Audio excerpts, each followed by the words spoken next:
पाणी केंद्राच्या मापक यंत्र हे पाणी सुद्धा दाखवित नाही, इतकं पाणी पडून शेतकऱ्याच्या याच्यामध्ये. आणि शेतकऱ्याचा म्हणजे काय ते समुद्रातलं पाणी थोडं आलेलं आहे.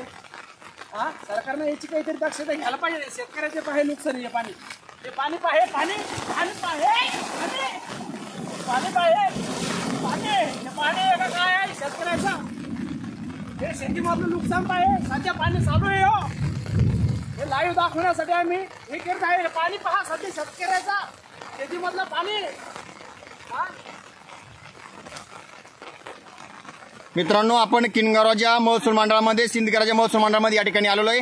शेतकऱ्याची व्यथा या ठिकाणी शेतकरी आपल्याला या ठिकाणी सांगत आहे. त्यांचं म्हणणं आहे पर्जन्यमापक यंत्रणा बंद आहे आणि दाखवून राहिलं पाणी. शेतकऱ्याच्या शेतामध्ये इतकं पाणी असून हे दाखवून राहिलं पाहिजे शेतकरी पाणी पाणी. सरकार मायबाप, जगाचा मायबाप पोषीदार म्हणतात ना, हे पहा पाणी.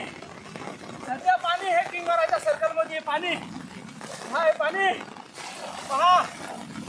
सरकार मायबाप पहा, सरकार मायबाप पाण्यासाठी पहा. लोक पाण्यासाठी त्रसतात, पण आम्ही पाण्याला कदरलेलो आहे.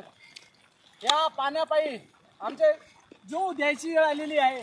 कारण की पाणी या शेतामध्ये खूप झालंय. पहाटीचं पीक पूर्ण पाण्याखाली उद्ध्वस्त व्हायची पाहिजे. वल्ला दुष्काळ आमचा जाहीर करण्यात यावा और आम्हाला 50,000 रुपये ही मदत भेटावी, हीच विनंती आम्ही सरकार मायबापाला करतो.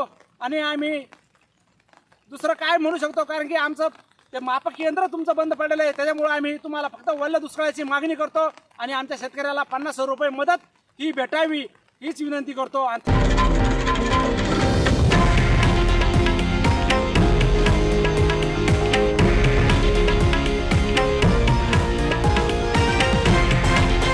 हे आहे देशातील नंबर 1 न्यूज नेटवर्क आणि आपण पाहत आहात TV9 मराठी, एकमेव.